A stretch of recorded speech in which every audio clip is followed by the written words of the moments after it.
नमस्कार, मी शिल्पा शाहीर, नागपूर।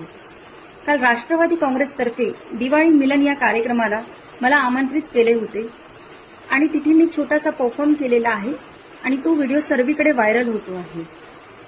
मी स्वतः राष्ट्रवादी काँग्रेस पक्षाशी जोडलेली आहे आणि सध्या माझी चहा पाण्याला पाहुणं बोलवाना, रायबा इमानदार या चित्रपटातील लावणी चर्चेत असल्याकारणाने माझी मैत्रीण रेखाताई चरडे आणि सुनीता एरनेताई यांच्या शब्दांना मान देऊन यांनी मला तिथे आग्रहाची विनंती केली आणि मी तिथे पोहोचले।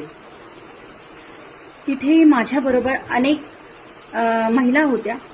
काही महिलांचा तिथे सत्कार झाला, तसंच माझाही सत्कार झाला। ज्यांना गाणं म्हणता येत होतं त्या महिलांनी गाणं म्हटलं, ज्या काही पुरुषांनी पण तिथे डान्स केला। आता मी लावणी आर्टिस्ट आहे, सर्वीकडे लावणीची इव्हेंट करते, सर्वीकडे लावणीच्या नावाने चर्चा आहे, तर मला तिथे लावणी प्रेझेंट करायला सांगितली, तर मी एक छोटीशी लावणी तिथे प्रेझेंट केली।